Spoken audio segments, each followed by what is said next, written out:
good? What's good? Shalom, shalom. What's up? What's up? I know y'all see the title. What would Jesus do? Right? The wheat and the tares. Not all skin folks is kin folks, right? So yeah, we gonna pick it back up. I know it's been a little bit, been a little while since we got back into this book of Matthew, in our series that we call What Would Jesus Do, right? So yeah, we going through the whole book of Matthew. So we gonna pick it up at chapter 13 because I think we left off at chapter 12. So yeah, we're gonna just get right into it. But of course, all praises to the Most High Yahweh. When we do so in His only begotten Son Yahweh Shai, right? So just get into it. If we can, let's go to 13, right? Matthew 13 and 1. Do it like how they do it in church. Everybody turn to Matthew 13 and 1, right? So yeah, come to Matthew 13 and 1. We're gonna start right there. So it says, the same day when Jesus out of the house and sat by the sea, and a great multitude were gathered together unto him, and so that he went into a ship and sat, and the whole multitude stood on the shore, and spake many things unto them in parables, saying, Behold, the sower went forth to sow, and when he sowed, some seeds fell by the wayside, and the fowls came and devoured them. Right. So he's speaking to the people, right? He's teaching the people, right? So it's the parable of the sower, right? And this is a deep, parable, right? And because it's talking about the nation of Israel, talking about, the people and how, God, plan is to, have Israel, to restore Israel and bring them into the fold. But then you have these outside forces, whether it's philosophies or, people, vain opinions or whatever that, end up, basically sifting certain people out, and, for the lack of better terms, people, eliminating themselves out the truth, right? And then also this, we're gonna get into it. We're gonna break it down, too, because we'll break it down when we get there. I don't want to jump the gun, but so it says and when he sowed some of the seeds and fell by the wayside, and the fowls came and devoured them. Right, so now this is like, so you have, people, right? You say like you have the teacher teaching, right? And the teacher is teaching, and say like it's teaching to an unruly crowd, right? A rough crowd, right? And it says, and when he sowed, some of the seeds fell by the wayside, and the fowls came and devoured them up. So he's dropping the jewels, he's dropping the knowledge, right? But then the crowd is not receiving it. Or you may have a few people that's in it that's trying to hear it, but because of the confusion that's going on so much, they can't catch the message, right? Then it says, and some fell upon stony places where they had much earth, and forthwith they sprung up, but they had no deepness in the earth, right? And this is what a lot of our people suffer from. A lot of, when you see like, people that was like once deep into, church or the Bible and all that stuff, then they had one little hiccup in their life, one little turmoil that make them start questioning everything, and then they just throw everything away because it says, excuse me. It says, some fell on stony places where they had not much earth, and forthwith they sprung up because they had no deepness of earth, meaning they didn't have no solid foundation, right? And it was kind of somewhat touched on this yesterday, where people that's is a baby in this truth or new to this understanding or just studying, a lot of times people just want to try to study everything and try to mix and combine everything into stuff and don't have a solid foundation. So then when your foundation gets shooken or you get confronted with different information, it throws your whole balance off, and now you're like, well, maybe none of this is true. So now you're atheist now, right? Now you done threw everything away because you wasn't solid from the get go, right? So it says, and when he sowed, and some fell on stony places where they had not much earth, and went forth they sprung up because they had no deepness. Meaning, like I said, this, people, like I said, you see people all the time, like, no matter what type of trouble happen, they just go into panic mode, and everything is just, like, all right, forget everything. My sister was telling me, matter of fact, not somebody, but telling me, she was talking, it was a lady that she knew that was like always, praying and, always, just being spiritual and, always talking to her about God. Then she had seen her one day on a bus and, and said, God bless or something like that. And she said the lady just gave her a real evil look and told her never ever mention God to her again, right? So you have people that try to, be on some type of spiritual search or, try to attain all this knowledge and wisdom that they think they should have, but they don't have a solid foundation. So then it end up getting twisted. And then now you believe in all types of crazy stuff because that's not biblical. That's not biblically sound because your foundation is all messed up.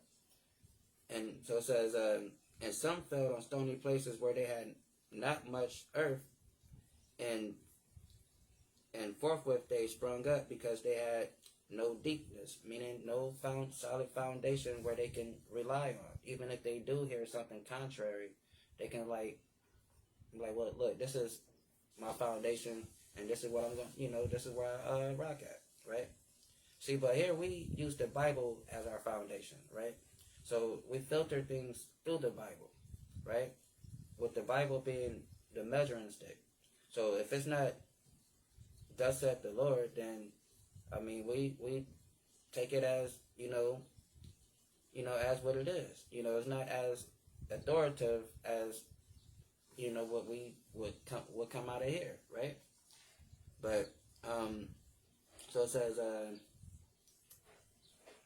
and when the sun was up, they were scorched, and because they had no root, they withered away. So then you have people that was once, which we call spiritual or so religious, they was going to church every day or whatever you want to call it, and then, like I said, they get in one little rush past in their life. Something happened, some tragedy happened, and now they done gave up on life and God and everything else, right? So, and then they just wither away, and they just wax worse and worse spiritually, right? They just sometimes they become a horrible person to be around, right? And it says, and some fell among thorns, and the thorns sprung up and choked them, right? So sometimes you can be in the mix of learning, and getting the truth and getting understanding, then it's the crowd around you, right? It's the people around you that come and just sniffle that little information away from you that you're trying to gather, right? And we gotta recognize when, demonic play is in there, right? Especially if you're doing something of God and is righteous, and then you have friends or or family, and they trying to pull you away from it, that's not of God, right? And that's exactly what we read in here, what Christ is explaining. It says, when the sun come up, when the sun was up, they were scorched, and because they had no root, they wither away. And some fell on thorns, and the thorns sprung up and choked them. So, like I said, so a lot of times, you can be, in an environment that doesn't allow you to flourish in the knowledge that you have, and then it end up getting end up getting siphoned because the people you around, they're not trying to grow, right? They're spiritually at a level, and they don't want you to spiritually advance, either. So your your growth gets stuck, right? And then you end up being stagnated, right? Because those people that's around you, some people don't want you to do better than what they're doing, right? Some people are happy for you as long as you right here, right? As long as you right here, they happy for you. But soon you start doing more than what they think you should be doing, they don't like that too much, right? So it says, and some felt among thorns, and the thorns sprung up and choked them, and brought forth uh, 100-fold, and some 6-fold, and some 30-fold. So then you have those that is diligently, that's in the truth and studying. It's not allowing the outside forces to influence them and sway them, right? Because they have a solid foundation, right? So, like I said, there's nothing somebody can tell me, about this book that's going to have me like, oh, dang, wow, ooh, jeez, oh, God, dang, let me rethink this. Because I understand what's in this book. And I believe everything that's in this book. So it's no shocker to me. I take the good with the bad, right? I take the stuff that makes me feel good when I read it, and I take the stuff that makes me feel bad when I read it. Take it all. Because you can't you can't take a part of a book, right? That's not how books work, right? So you got to take it all. So you got to have a solid foundation. So people oftentimes lack a solid foundation. A lot of times people want to just learn this and learn that and try to be a specialist in everything, but a master in nothing, right? So you got to make sure you have a solid foundation, right? And the solid foundation is the words of God that come out of this book right here, right? Everything else is secondary, right? So it says, and who had ears to hear, let him hear. And the disciples came and said unto him, why speak thou to them in parables, right? So the disciples like, all right, that was, you talking all deep and all that. But you know what? Why speaking in parables, right? And let's get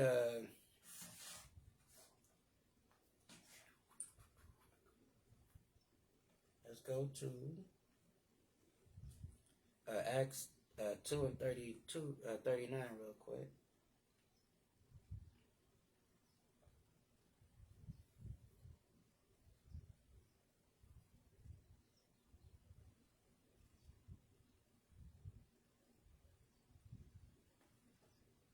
But so yeah, so just read it again. So it says, and the disciples came unto them and came unto him and spake, and and and and why speak to them in parables, right? And he answered and said unto them, because it is given unto you to know the mysteries of the kingdom of heaven, but unto them it is not given, right?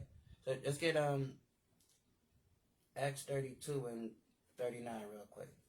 So it says, for the promise is unto you, and and and to your children, and to all that are afar off, even as many as the Lord our God shall call, right? So the words of this Bible is given to us to understand, right? The secrets and knowledge and wisdom is given to us, right? Like it says right here,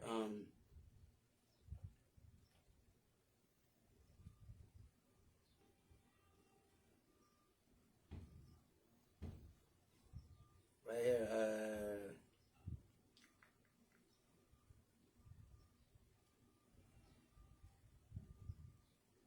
what is it? Boom, boom, hold on 1 second.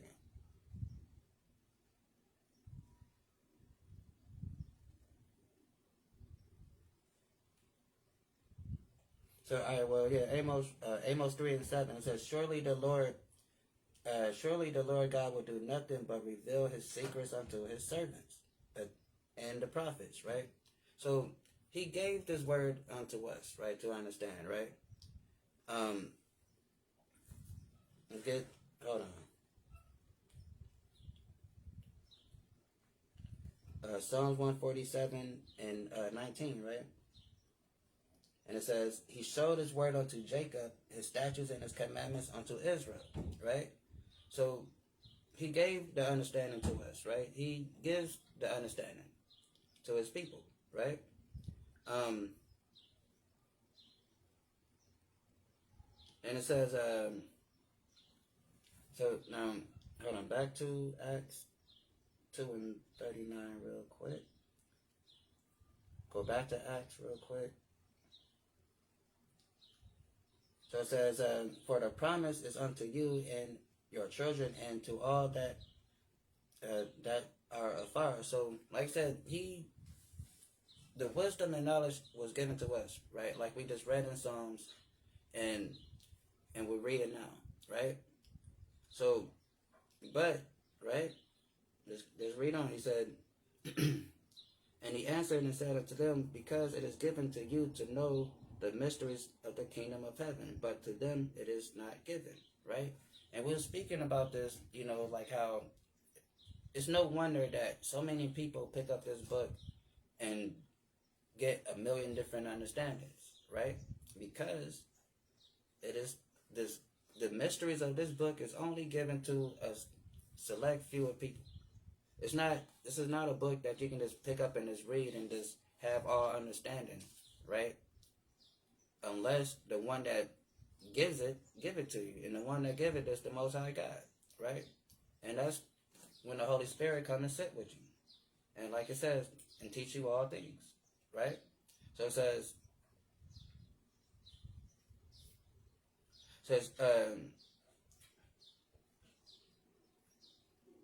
boom, boom, boom. For whosoever have, to him shall be given, and he shall have more abundance. But whosoever have not, from him shall be taken away, even that he have. Right. So, like that little song in Sunday school, this little light of mine, I'm gonna let it shine. Right. Or how we say, each one teach one. So when you blessed with the understanding and wisdom, you're supposed to teach your people, show your people. Don't, keep it to yourself, because he can take it from you, right? Then you'll be one of those little drunk homeless people standing in front of the liquor store sounding like they wise, right? But they just drunk as hell and nobody really listening to them, right? So, like I said, how they say, use it or lose it, right? So, and you damn sure don't want to lose it, because when you lose it, it ain't cool. Then it says,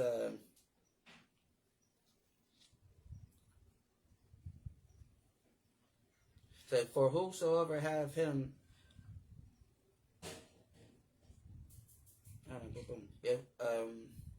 for whosoever shall have, to him shall be given, and he shall have more abundance. But whosoever have not, of him shall be taken away, even that he have, right? So we gotta hold fast to this truth, to the Mashiach Yahweh Shai, right? And because like I said, and because the Bible says, "He that believe on Christ, as the Scripture has said," right? So we have to believe every word of this book, right? And let's get hold on, before we get into that, let's get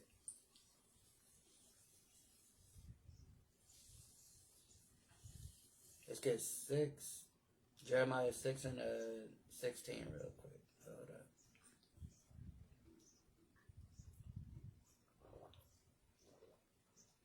up. Boom, boom. So Jeremiah 6 and 16 says, "Thus saith the Lord, stand ye in the ways, and see, and ask for the old path," right?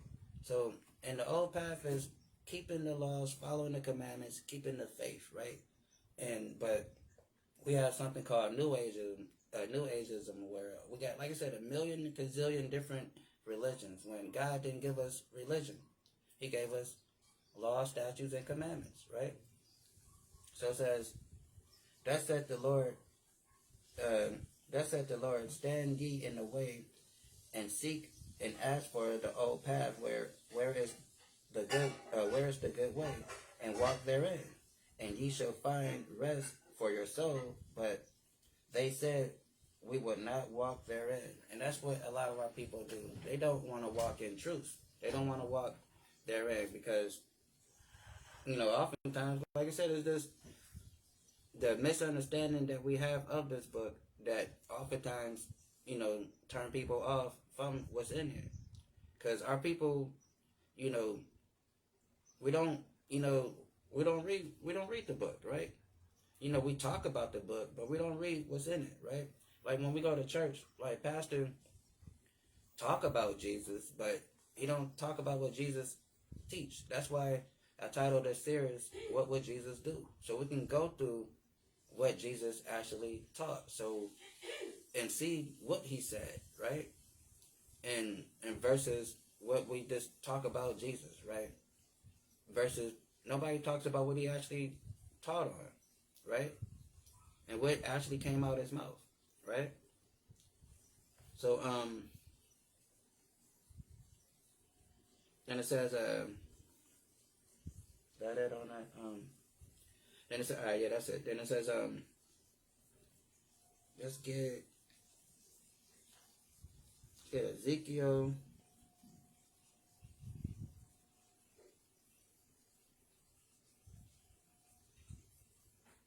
Get Ezekiel 33 real quick. And 31.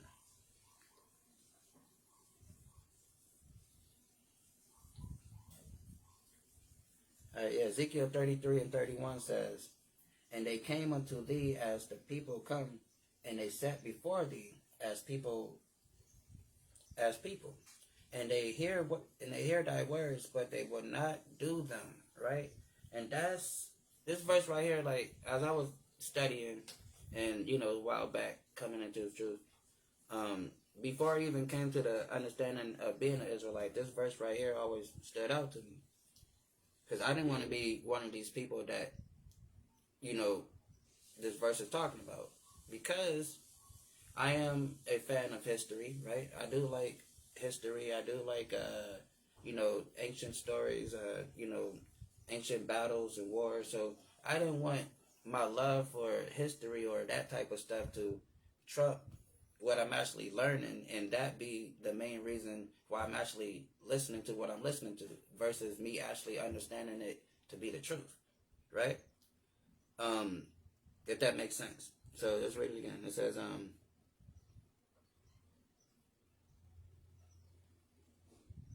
it says, "And thou come to thee as the people, and come and they sit before thee as people. And they hear thy words, but they will not do them, for their mouth they show much love, but their heart go far from their covetousness," right? But their heart go after their covetousness, right? Let me see what the just reading the one above it, boom, boom, boom. So yeah, basically, or you have people like, cause it's another one too. It's a verse where it's similar to that. I kind of thought it was that one too, but it basically say the same thing almost. But it's a verse where it says that people will sit and listen to the truth, right? Because it's interesting to them, But that's it. It's entertaining to them. Like so that's why they would sit and listen, right?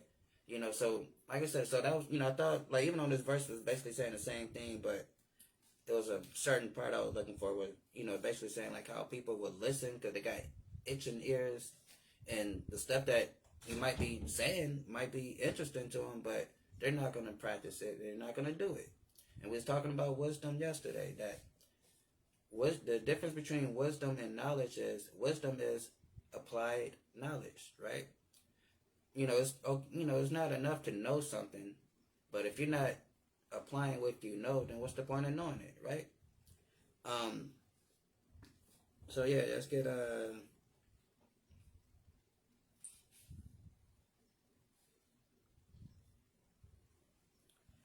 think. Hold on, why am I?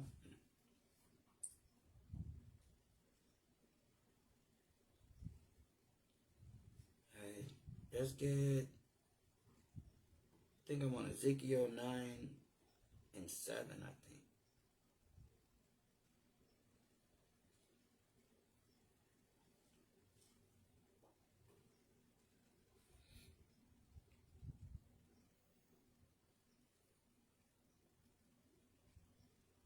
Is that what I want?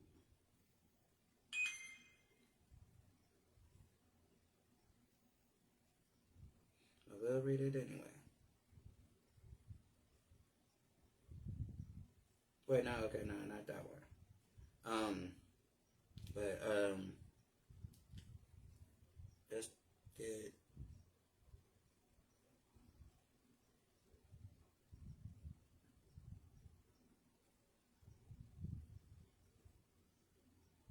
Okay, yeah, let's get Micah 2 and 1. So it says, "Woe to them that devise iniquity and work evil upon their beds when the morning is light, and they practice it because it is in their power in their hand." Right.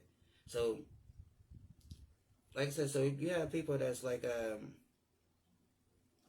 said, they're just not gonna, they're just wicked, and since they're contrary to God, everything they do is wicked, and then they can't wait to practice that wickedness. They run to do the evil, right? And let's get boom boom boom. Yeah, that's it. All right, that's it on that. Then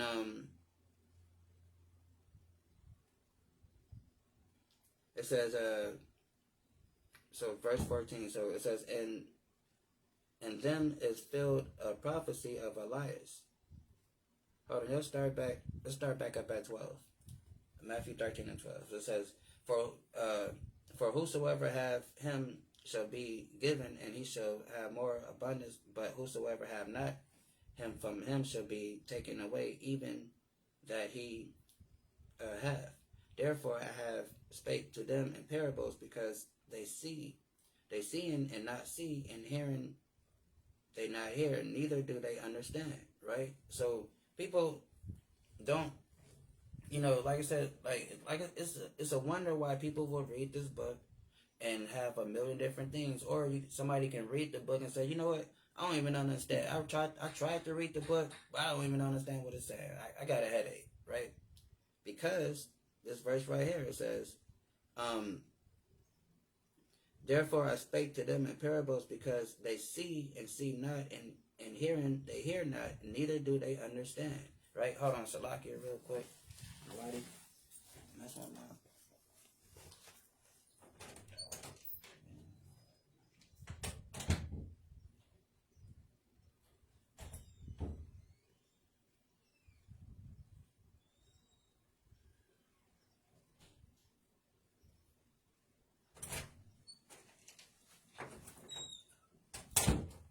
Yeah, Salakia. Everybody, I'm not gonna do. But yeah, where we at? So it says,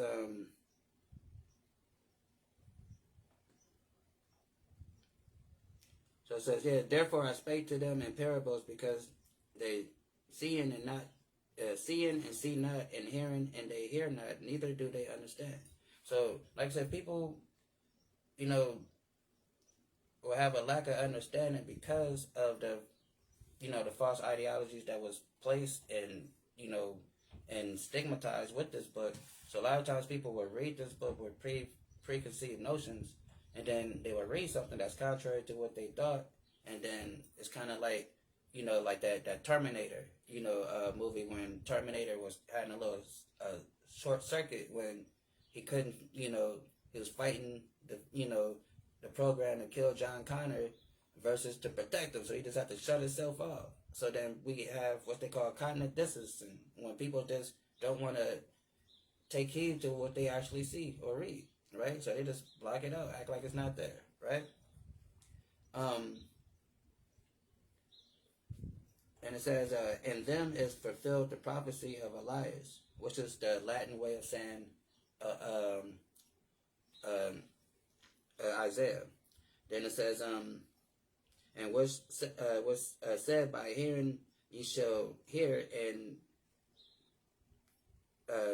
by hearing ye shall hear, and shall not understand, and seeing ye shall see, and shall not perceive. Right? For this people heart wax gross, and their ears are dull of hearing, and their eyes have been closed. So that's how our people is. A lot of our people are closed to the truth, closed to wisdom and understanding. That's why there's so much foolery going on, right? You know, you turn on the internet, you know, everybody is doing this foolery. Like, I mean, certain things is, you know, it can be entertainment to a certain extent, but after a while it just become, you know, foolery, buffoonery, coonery, and all that stuff, right? Just crazy. So then we wonder why the other nations don't take us serious, right? Then it says,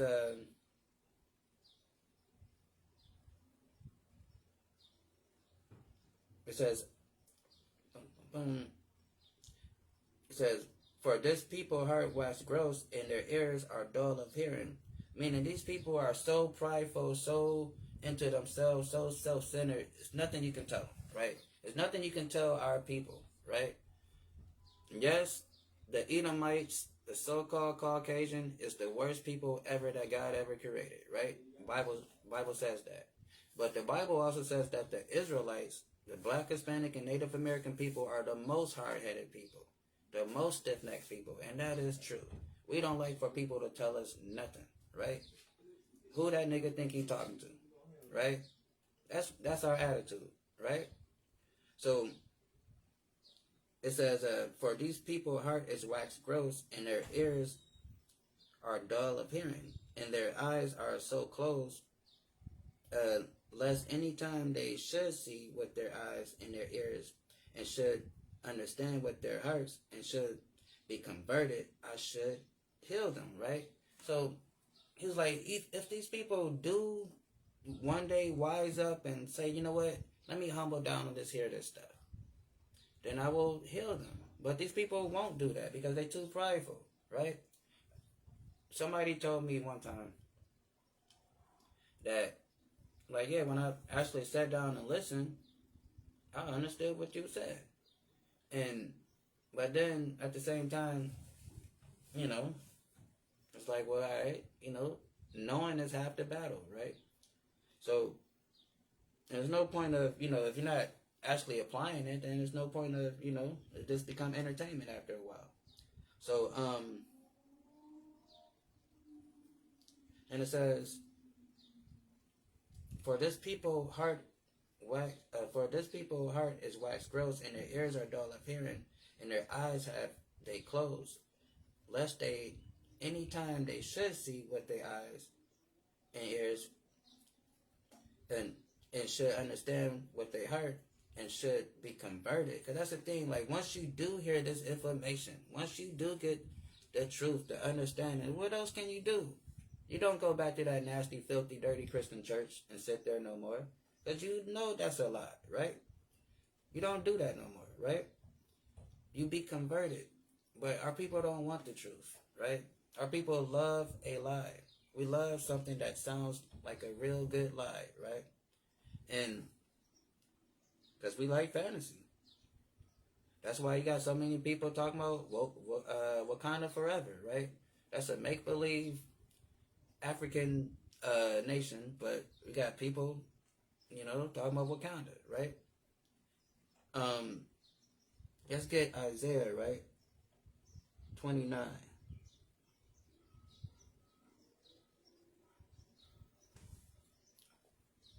Let's get Isaiah 29. Isaiah 29 and 10, right?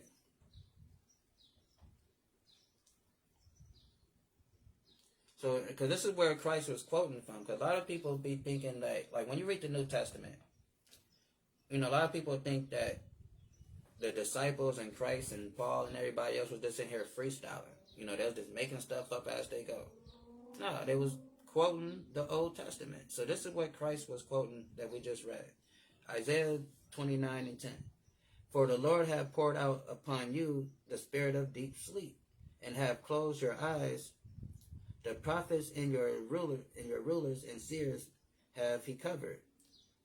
The vision of all is become unto you as words in a book that is sealed. That's why these people don't understand this book, right? That's why you go to church and you ask pastor a question, he be like, I don't know, pray about it, or he give you some type of stuff that don't even, didn't even really answer the question, so, because it is sealed, right? That's why so many people, if they really truly understand what this book said, the Romans, the Greeks, the Babylonians, all of them, they would have burnt everything, right? They wouldn't have never allowed Ezra to recopy and do everything else again. If they actually knew what was in it, right? But, they thought they had some wiggle room where they can manipulate some stuff and try to create some false ideology that they came up with. But it says, for the Lord hath poured out upon you the spirit of deep sleep, and have closed your eyes. The prophet and your rulers and the seers have he covered. Right? So that's why these people can't understand this book. That's why so many fake ideologies out here, all these fake religions out here that's making up stuff as they go, freestyling, right? All this stuff, right? Because he closed the eyes of the prophet, of these so-called prophets, these so-called seers, right? These people that claim to be a man of God, right? And they're getting exposed. That's why you see a lot of this little stuff coming out about these different pastors and these, other different so-called spiritual leaders or whoever they call themselves, right? And it says, and have closed the eyes of your prophets and your rulers and the seers have he covered, meaning they have no understanding, right? They have no wisdom, nothing that you can talk to them about and gain real insightful information, because God is not dealing with them, right? And it says, the vision of all is become unto you as the words of a book that is sealed, right? That's why some people will read this book and don't know what the heck is in it. Like, man, I'm reading it. It's written in Old English. I don't understand what it's saying. Like, I try to read it. I get a headache. I'm like, yeah, I'm just done with it, right? Because it says, and the vision of all is become unto you as the words of a book that is sealed, which a man delivered to one that is learned. Like, they go to somebody that they think might know the book, like, well, this is a smart person, he seems religious, let's see what can he tell me what's going on. To one that is learned, saying, read this, I pray thee, and he hath said, I cannot, for it is sealed, right? How many of us, I know I have, right? And that's another thing. People think us Hebrew Israelites have just been Hebrew Israelites. I spent a good 3/4 of my life being a Christian, right? So I'm well aware of what, they teach, right? And so, how many of us heard growing up about the book of Revelation being so mystifying, so hard to understand, so parabolic that, is, we should just leave it alone, right?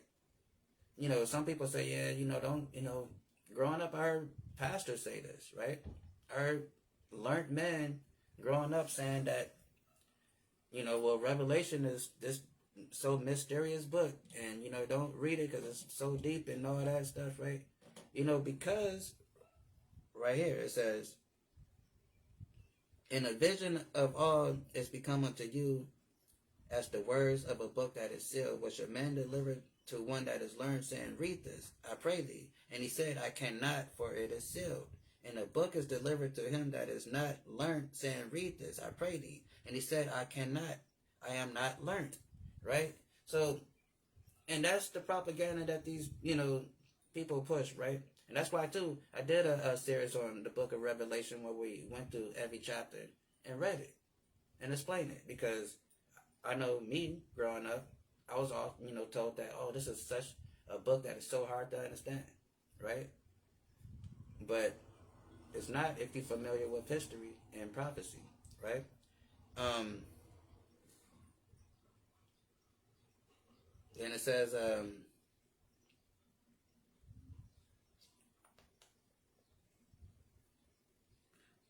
for much as the Lord said,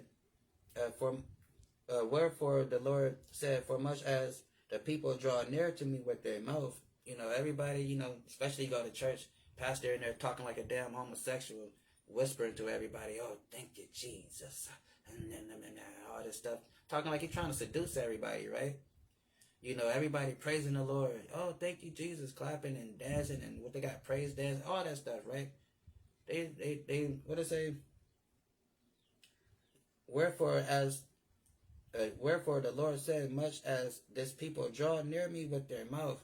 I mean, that's one thing we can do. We can talk a good talk about the Most High God. If you listen to us speak about God, you would think that we are best friends. We are on first. If I call God right now, He gonna pick up on the first ring type of stuff, right? That's how you think our people is, the relationship with our people and with the Most High, the way people speak about it, right? Because, like I said,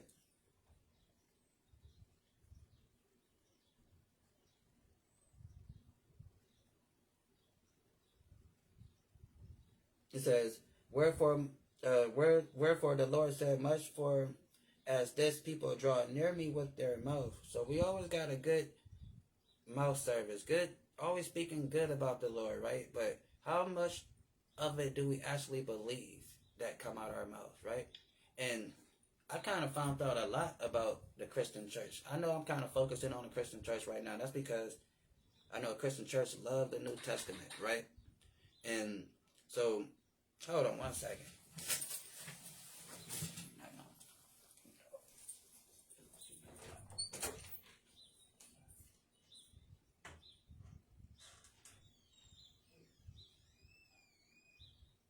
Oh, you got it? Oh, yeah. Okay, good. Let me see.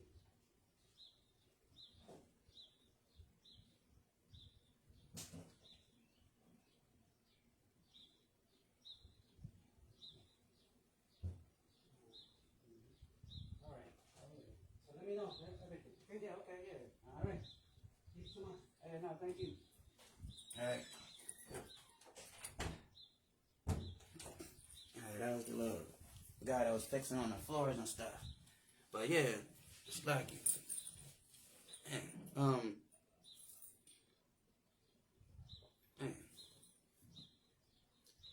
so where are we at? Boom, boom, boom. So it says, yes, for much as the people draw near me with their mouth, and their lips, they do honor me, right? So like I said, we have a good lip service for the Most High. We always just, just speaking, like I said, you think we like best of friends, right? But like I said, I learned something, right? About 5 years ago, right? This is what I noticed, right? When that COVID stuff happened, and every so-called believer, Christian person was like scared out of their mind, right? The church was done closed. God stopped saving people on Sunday. Joe Overstein done closed his church up. All that stuff, right? And I'm just looking like, do y'all read the Bible? Like, why are y'all so scared of what's going on? If y'all read the Bible, you wouldn't be scared. You understand? But the fear and the neglect that I saw from the Christian church during that COVID period was, although of course at that time I haven't been to church in like years, so I'm just looking as a observer. just watching how everything is. I'm just looking like, if I was, I'm like, anybody, when this stuff get back right, anybody go back and sit in them churches is a damn fool. Like, these people neglected y'all, still was stealing your money, and the whole time, set up a way that they can still steal your money, but they neglected you the whole time, right? And when people were scared and out of their mind, they didn't know what to do. They thought the apocalypse was coming, and the church was closed the doors on them, right? So, and that's when I found out that Christianity, I already knew, because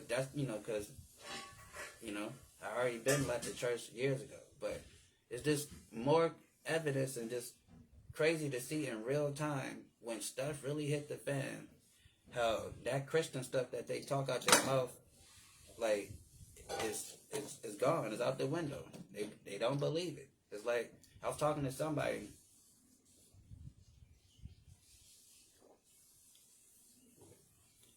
and they didn't say no, alright, well, I was talking to somebody, and they supposed to be this super Christian, right? And they're old school Christian, right? That down south type Christian, right? So then I'm breaking it down, right? Talking to them about I forgot exactly what we were talking about. It got to a point of the conversation where this Christian person that's supposed to believe in God, because this is the book where you learn about God and Jesus, right? They say out their mouth, well, didn't the white man write that book? So it's like, what the hell are we doing here then? So then, just if you really truly believe that a white man wrote this book, then why the frick are you going to church, and why the frick are you reading it? That right there proves that you don't know or believe what's actually in there. You do it because it's a show. You do it because it's fun. You do it because it's entertaining. You do it because it's a communal event where people come together and you get to know people. It's a social thing, right? For somebody to think that a white man wrote this book, right? That is crazy. Then you go to church on top of that. You know how much you're saying on a psychological level is crazy. Number one, you're saying that the white man is God, because, if you're going to think he wrote the book, and you're going to, pray and believe in the God in this book, so then essentially you're basically saying this man is God. And he's just that damn creative that he can get your black ass to believe in the stuff that's in this book. That is crazy. The white man is not that goddamn smart, right? Like, this is crazy. But we have people that think that, right? And like I said, just talking to a few people during that time, that let me know that people don't believe what they think they believe. It's fun to them. It sounds like the thing to say, right? Oh, I believe in Jesus. Oh, I love God. Yeah. Oh, yeah, I'm a Christian. That's something to say, right? But they don't believe it. And if people were watching objectively like I was, during that time, you probably would have saw what I saw. Abandonment of God. That's what I saw when that COVID stuff happened. And that was just COVID. Imagine when all this shit really happened. When this stuff happened that Christ and John and them all told us was going to happen. What y'all really going to do? Because that's embarrassing, right? A little sickness, a flu, come around, and everybody just turn their back on God. Church closed, all that, right? That's embarrassing. So imagine when all hell is really breaking loose. What are y'all going to do?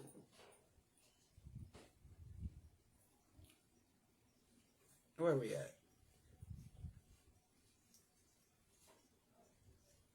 It says, this book is delivered to him that is not learned, saying, read this, I pray thee. And he said, I'm not learned. Meaning, like, I didn't study. I don't know. I don't even know, man. Because you ask somebody something. And it's nothing wrong with saying I don't know. But people have a hard time saying I don't know. It's okay. If you don't know something, just say I don't know. It's many things in this book that I don't know, right? And I'm not going to be a smart person and try to go into it and try to act like I know it. I stick to what I know, right? That's what wise people do. right? But you have people that know they don't know something, but instead of wanting to look like a person that don't know something or a fool, they try to offer any type of answer, and not knowing that you still end up looking foolish, right? So it's okay to say you don't know. It says, for much as wherefore the Lord said, for much as this people draw near me with their mouth and with their lips do honor me, but have removed their hearts far from me, and their fear towards me is taught by precepts of men. That's why everybody got so weak during the time of COVID, because they don't believe in God. They believe in what Pastor Creflo steal your dollars, and TD snakes, and Joe molesting, that's what they believe. They believe what they say, right? They don't believe what this book say. That's why they're like a leaf shaking in the wind, right? It's crazy. Where we at? Back over here. And it says, boom, boom, boom. Blessed are your eyes for they see, and your ears for they hear, right? So this is Matthew 13 and 16. So blessed are your eyes for they see, and your ears for they hear, right? So it's saying like, blessed are y'all because y'all do understand what I'm saying, right? Y'all do get it, right? Y'all able to understand the metaphors and the parables that I'm putting forth, right? And because you have a wise understanding, right?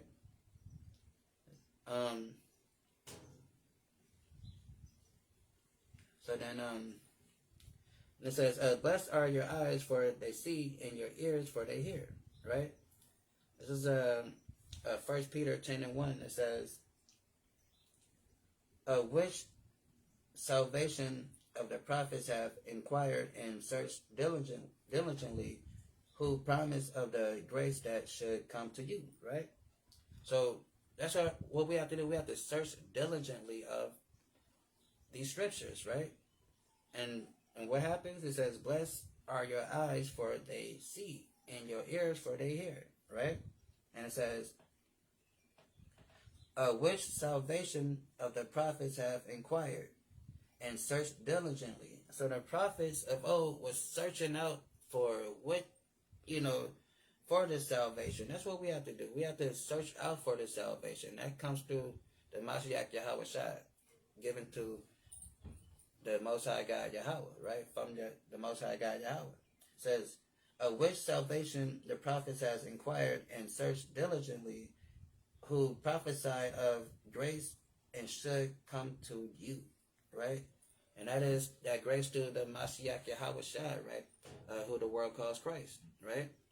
So we get that grace. We're able to come and repent. And what that grace is, because a lot of times too, a misnomer, people will say, okay, well, grace is, okay, I can do whatever I want and God gonna forgive me, right? No, that's not how it goes. Grace is a grace period, right? And this grace period is from the time that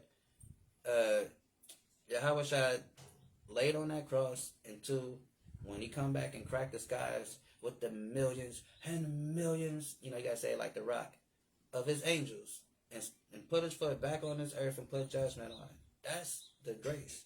So in that time period, you have, to use that grace to get yourself right, to get back onto, the path that that God wants us on. So that grace period ends when a black man named Yahweh Shai comes back with the millions and millions of his angels, right? And put judgment back on this earth, right? So that's, the grace. It's no different if you owe a light bill, you owe, rent or whatever, right? And whoever you owe, they give you a grace period, to pay that money. Like if you owe it on a Friday and you couldn't pay it on that Friday, so they say, okay, give it to me next Friday. So you have 7 days, that's your grace, to get your life together so you can be able to pay that money that Friday. right? So grace is not a license to sin and do whatever you want to do. Then, after you do it, be like, let me let me phone a friend. Let me call my big brother Jesus and tell him, hey, that thing I did last night, do me a solid and scratch that off the record. It doesn't work like that, right? It don't work like that. So grace is a time period that you should be using to get yourself together, right? Yeah.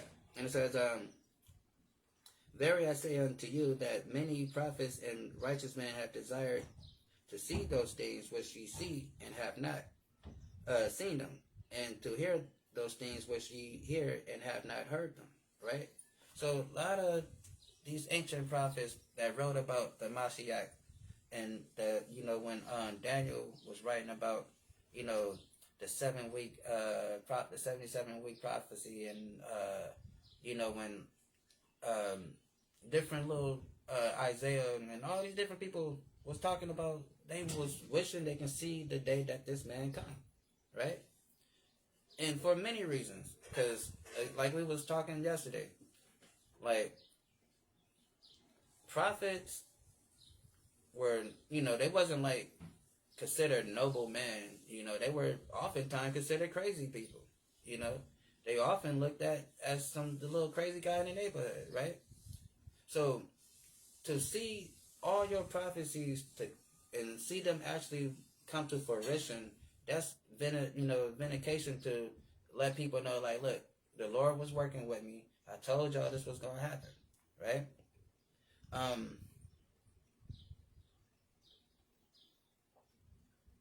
It says, Verily I say unto you that many prophets and righteous men have desired to see those things which ye see and have not seen them, and to hear those things which ye have heard and have not heard them, right? It's 1 Peter 1:19. But with the precious blood of Christ, as of a lamb without blemish and without spot, who verily was ordained before the foundation of the world, right? So Christ was the main man that was supposed to come, right? And the prophets knew about it. They wrote about it. No matter how far you want to take it all the way back. If you want to go all the way back to Genesis, they wrote about it, right? So he was always ordained to come, right? This was always the mission, right? And it says,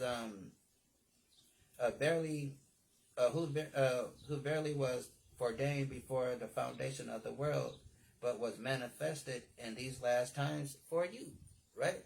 So, because he said this generation, right? This is a special generation, right? And we are that special generation. And if you're looking at the prophecies or you're looking at the world events, like I said, we could actually be living in the generation that we actually going to see that man who they call Jesus Christ come back, right? When you look at how everything is going, we are that special generation, right? And it says,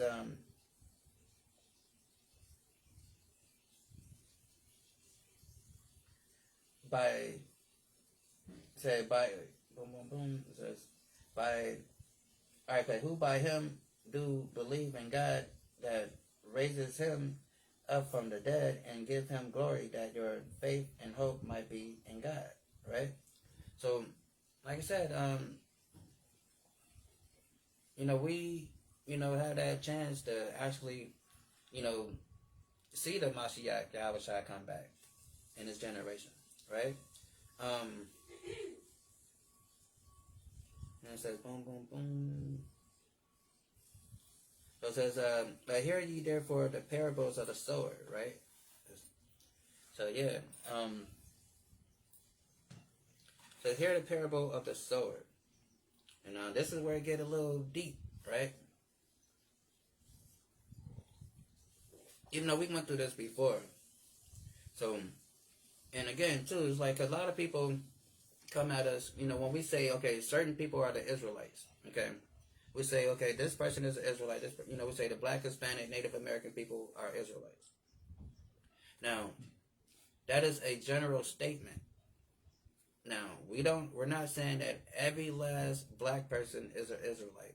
We're not saying every last Hispanic person is an Israelite. We're not saying that every last Native American is a Israelite. But generally speaking, that's the group of people where you will find them in, right?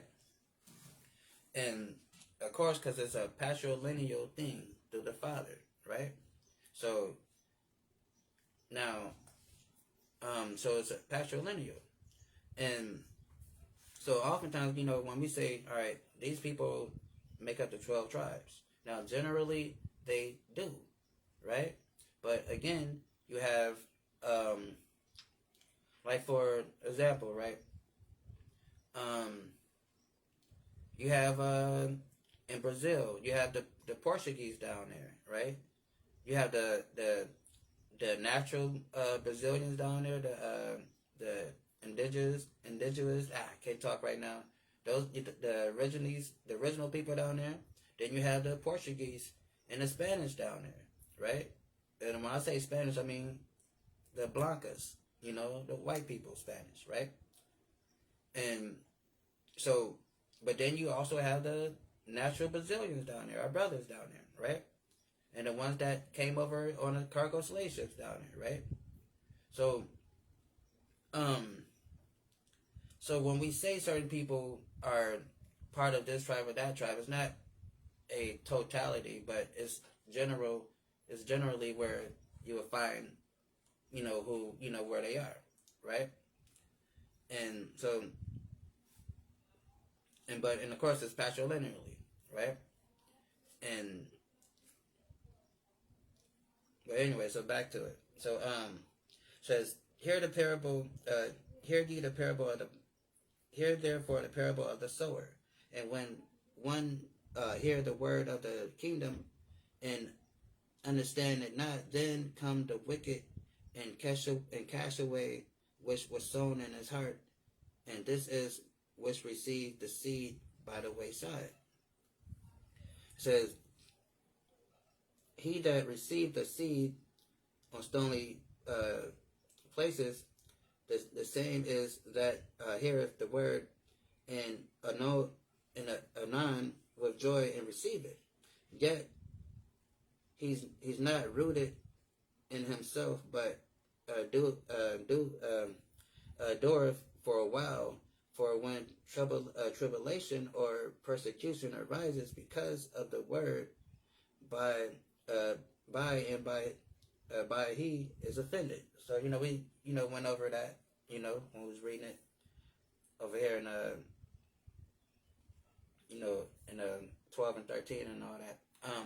So yeah, you have people that is not don't have a solid foundation. So then when trouble do arise, now they flip out. It's they cursing God and all that stuff, right? Then it says he also that received seed among the thorns is he that heard the word and the cares of this world and deceitfulness of richness choked the world, and he become unfruitful. So like I said, we went over this, but Christ is explaining it to the disciples, even though we kind of went over the whole breakdown, but he's breaking it down. So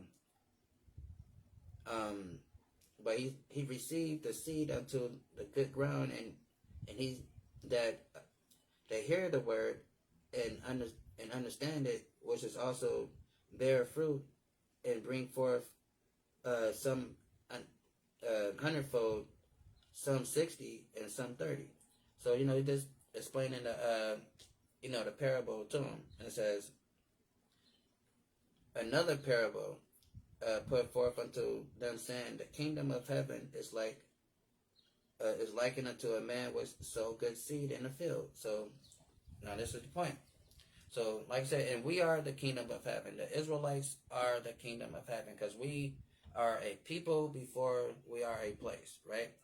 When they say the people of Israel, it's not the land that they talking about over there. because we are a people before a place. And the Bible, oftentimes use that type of phraseology when it speaks about other nations, not just us. Sometimes it might refer to a nation by the landmass that they represent. But like I said, but because we are a people before we are a place, right? So it says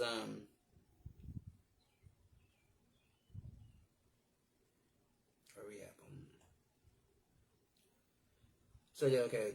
Put another parable forth unto them, saying, the kingdom of heaven is likened unto a man which sowed good seed in a field.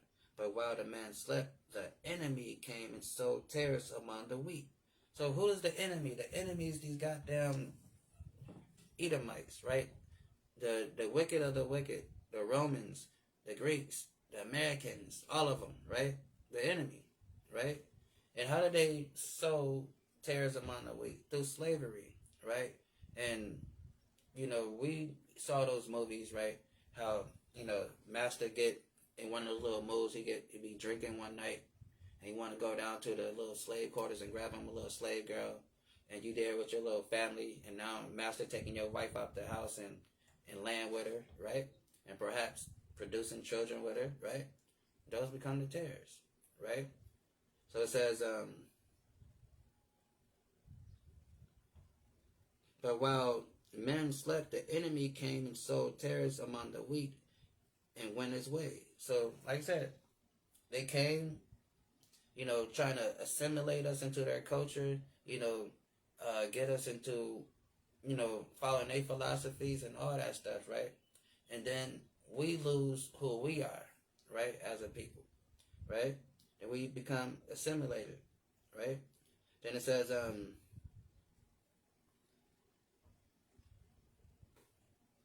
But when the blade was sprung up and brought forth fruit, then appeared tares also. So now we have, like I said, not all skin folks, it's kin folks, right? So you have people amongst us that look like us, but they ain't like us, right? For example, like,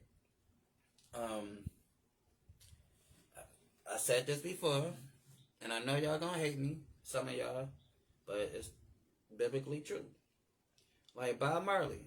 We love Bob Marley, right? We love him, right?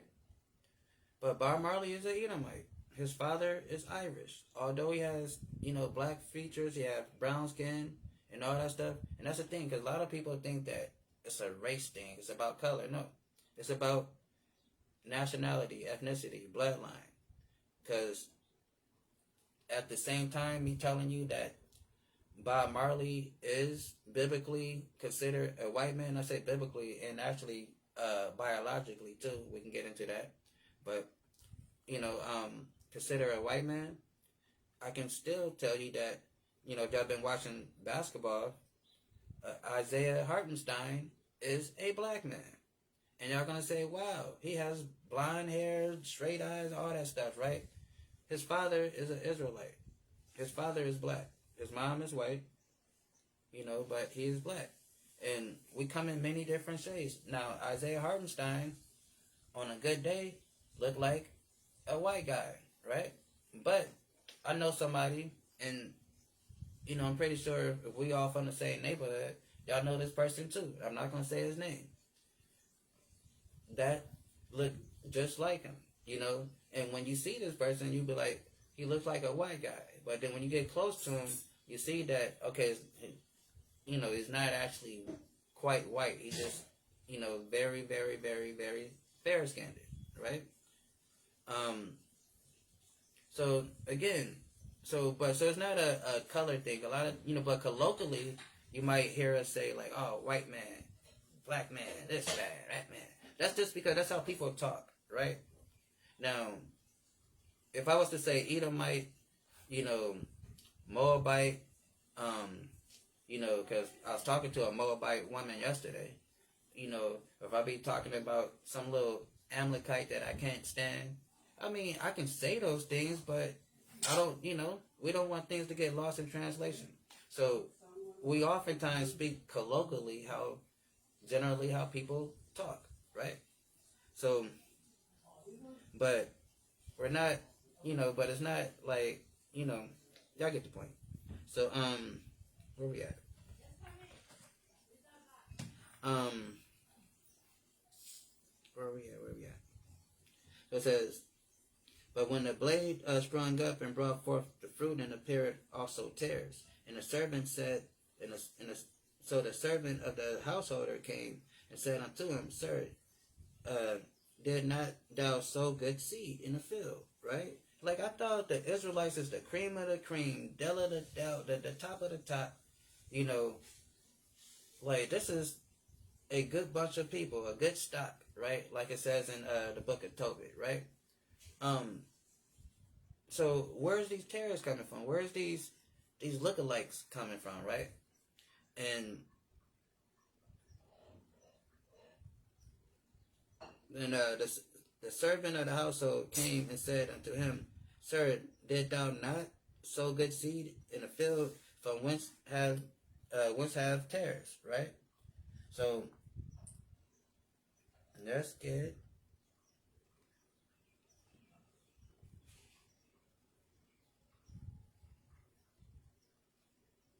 Amos 9:3.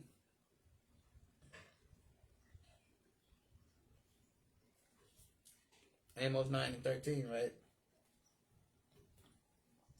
And it says, Behold, the days come that the Lord said the Lord, that the plowman shall overtake the reaper, and the treader of the grapes, him that sow the seed, and the mountain shall drop sweet wine, and the hill shall melt. Right?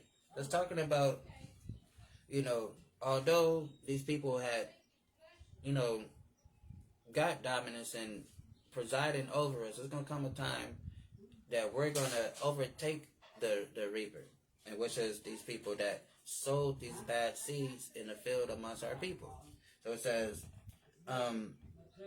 Behold, the day come that said the Lord, that the plowman shall overtake the reaper, which is the people that's, is basically, like I said,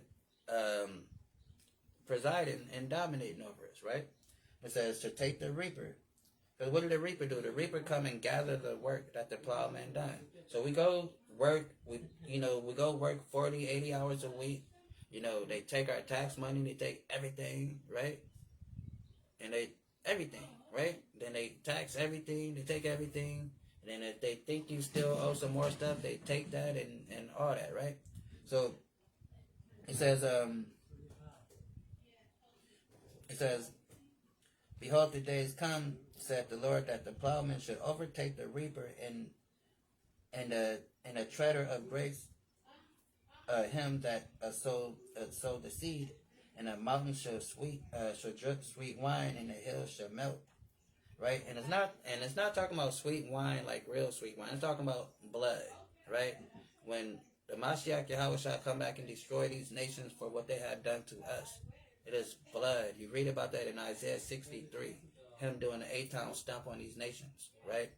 And it says, I will bring again the captivity of my people, Israel. Meaning he will take us out of this captivity that we are in these different nations that we're scattered to. And it says, and they shall build and waste cities and inhabit them, and they shall plant vineyards and drink the wine thereof, and they shall make gardens and eat the fruit of them, right?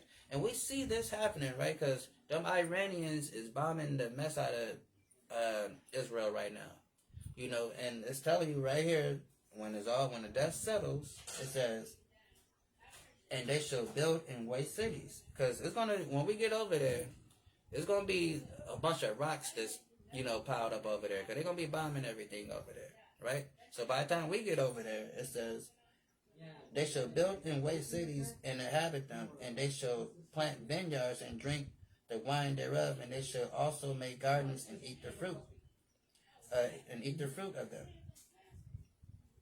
And I will plant them upon their land, and they shall no more be poured out of their land which I have given them, said the Lord thy God. So when we get back over there, we're going to fix it up real nice, you know, make it look like how we will make it look like, and it's going to be all great, right? Um, what else we got? Boom. Revelation 14 and 18, real quick.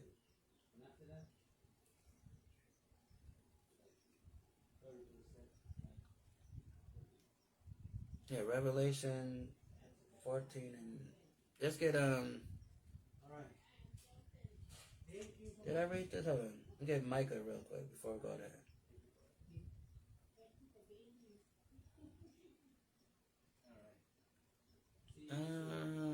Micah, yeah.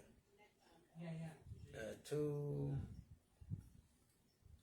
It says, "In that day shall one take up a parable against you, and a lamentation with a doubtful lamentation, and say, we utterly spoiled and have changed the portion of my people. How have he removed it from me? Turn away, he said, and divide our fields. It says, therefore thou shalt not have none that shall cast a cord by a lot in the congregation of the Lord." Right? You know what I'm saying? So, like I said, we got to get them people out of there, right? And we're going to get them, but let's get a Revelation 14 real quick.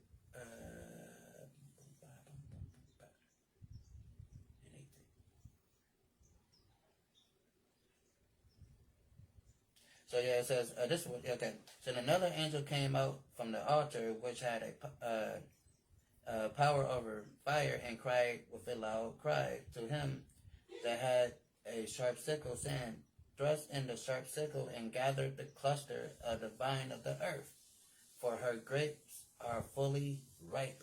Right? So, like I said, grab the, you know, and that's, the cluster is, and the winepress was trodden with the city, and the blood came out of the winepress even unto the horse's bridle by the space of 1,600 furlongs. Right? So that those clusters of grapes is the other nations that Christ and the Most High God is gathering into the Middle East right now, as we watch on the news. And that's going to be that big old wine press that they call the Valley of Jehoshaphat, the Valley of Decisions, the Valley of Jehoshaphat, Armageddon, right? So that's the cluster of grapes he's gathering all these different nations to bring them into one spot so he can squeeze them on out, right? And watch their life force drip to the floor, right? I know that sounds crazy, but the Bible says that too when you read it in other translations. And it says,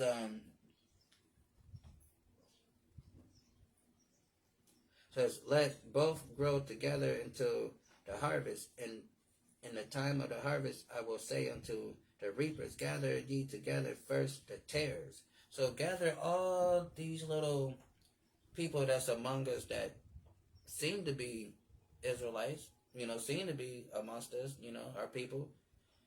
Because what it says, he's going to separate the sheep from the goats, right? The lamb from the sheep. You're going to tell the lambs to be on this side and the goats on that side, right? And you don't want to be a goat, right? You want to be a sheep. So, but like I said, Pastor don't read these verses. You know, Pastor act like Christ is coming back and going to, you know, pat everybody on the head and, you know, pass out suckers and you know, high five everybody. No, he's coming back to put judgment and vengeance, right? And separation and division, right? That's what he's coming to do, right?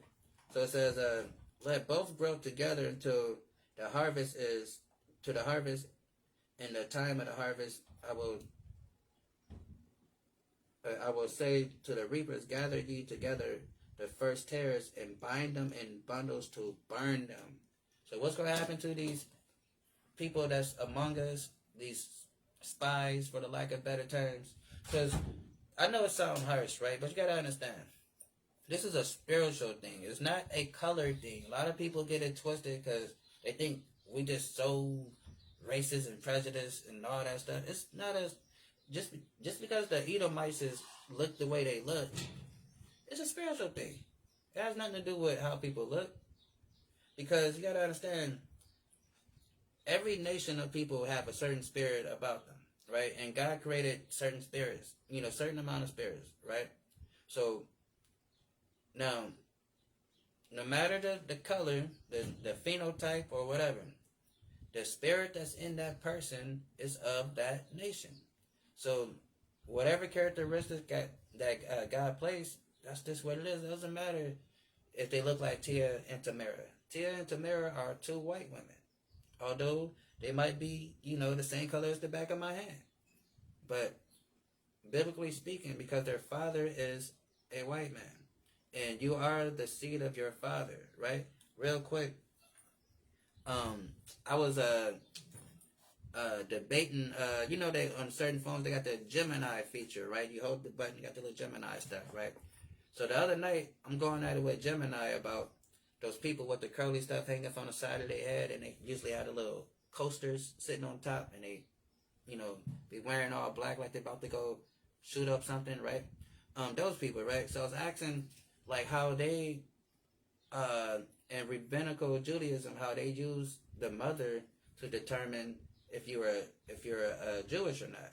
And I was making a point of how in the Torah, in Numbers, and also in Nehemiah and Ezra, it is demonstrated that you are an Israelite or a Jew through your father, and that the Torah came from the law of Moses, and that came directly from God.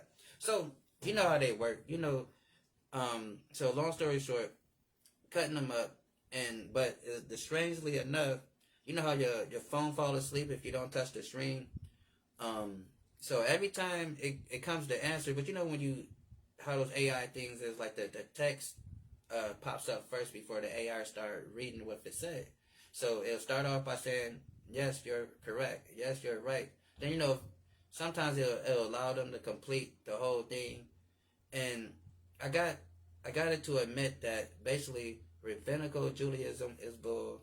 They making stuff up. They said that, and this part I didn't know. They said that the part that where it says that the mother makes you a Jew, that came through I guess when they became assimilated into the Greek empire. So that custom of your mother makes you Israelite, that came from the Greeks, right?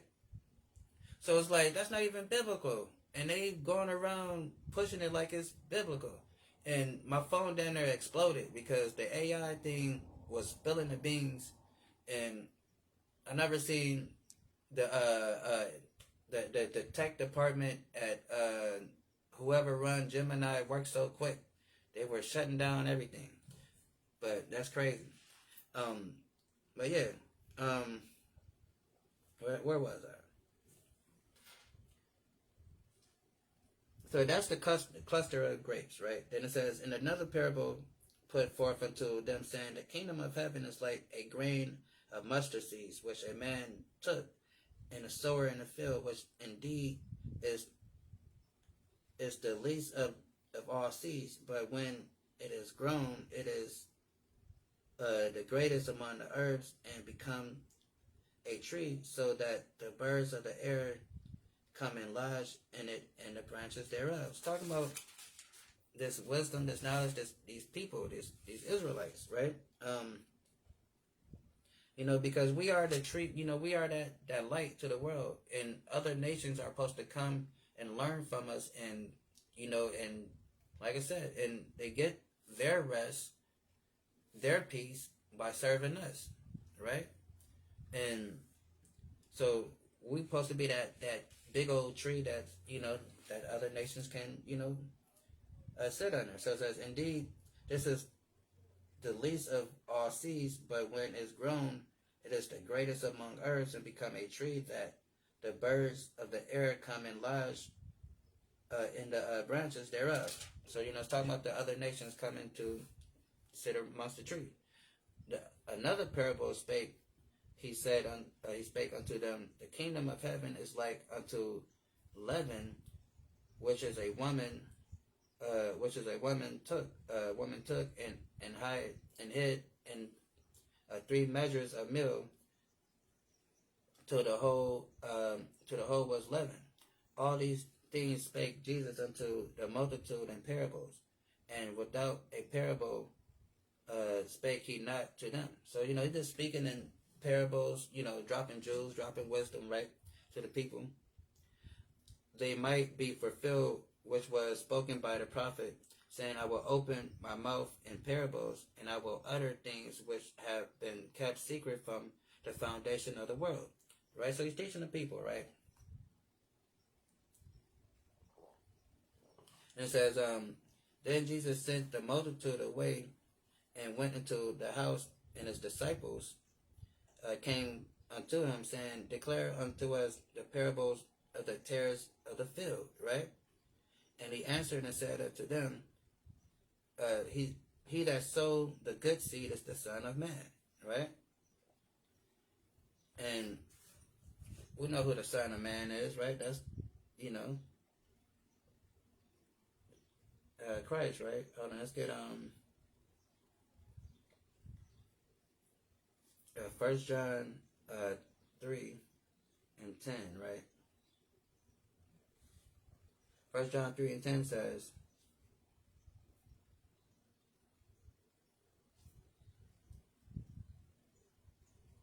1 John 3 and 10 says, in this the children of God are manifested, and the children of the devil. Whosoever do not righteous is not of God, neither he that loveth not his brother. For this is the message that ye hear from the beginning, that we should love one another. Not as Cain, who was of the wicked one, and slew his brother, and therefore slew him, because his own works were evil and his brothers were righteous. Right? Where am I? It says so that's why he's speaking in parables, because some people, the righteous is going to understand, and the wicked is not going to understand, because it's not made for them to understand, right? And it says, the field is the world, right? So now we're going to break it down, because I was talking about this Tia Tamara, Bob Marley, slavery, having sex with our women, and and people looking like us and not really being us, right? And that sounds mean, right? But we're going to read it. So it says, the field is the world. The good seed is the children of the good seed is the children of the kingdom. We are the good seed. We are the children of the kingdom, right? All 12 tribes, right? And it says, but the tares are the children of the wicked. So I wasn't making it up when I said, okay, well, Bob Marley is not one of us. Tia Tamara is not one of us. But Isaiah Hartenstein, that played for the Thunder, he's one of us. That looks crazy to say, right? But that's because it's not about color. It's about bloodline and who you come from, right? Blake Griffin, if you know basketball, you know how Blake Griffin looks, right? It's a ginger by many standards, right? Look at his son, because Blake Griffin has a white wife, right? And his son is more lighter than Blake. His son looks like, if you see his son, you would say that's a blonde hair, blue eye, little white child, right? But his son is Haitian. His son is from the tribe of Levi, because Blake Griffin is a Haitian from the tribe of Levi, because his father is a Haitian from the tribe of Levi, right? It's not about skin color. It's about who your father is, right? So, although the media blanket us as the black Hebrew Israelites, but the whole time I've been telling you that we got Hispanic, Native American people, and whatever shades we may come in elsewhere around the world that we scatter at, right? So it's not a color thing.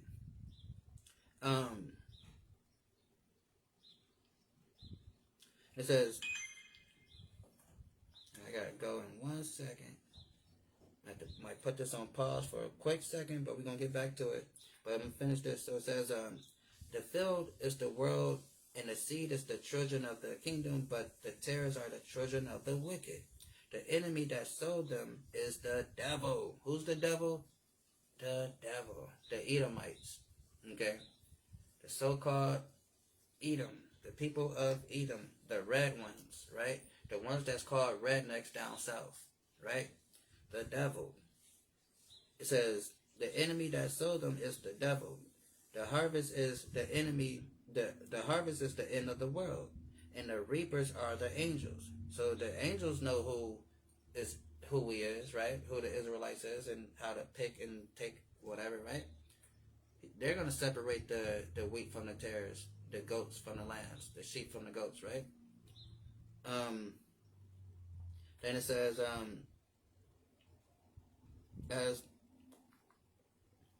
as therefore the tares are gathered and burnt in fire, so it be in the end of this world. So all those wicked nations that's amongst our people is going to be burnt with in fire. So is it be the end of this world, right? So that's the judgment for all these other nations, right? The wicked ones, right? To be burnt with the fire, right? And that's that thermonuclear fire when that Third World War thing kick off. Hold on, Salakia real quick. I gotta go be a dad real quick. Grab this boy off the bus, but we'll be right back. Salakia, hold on.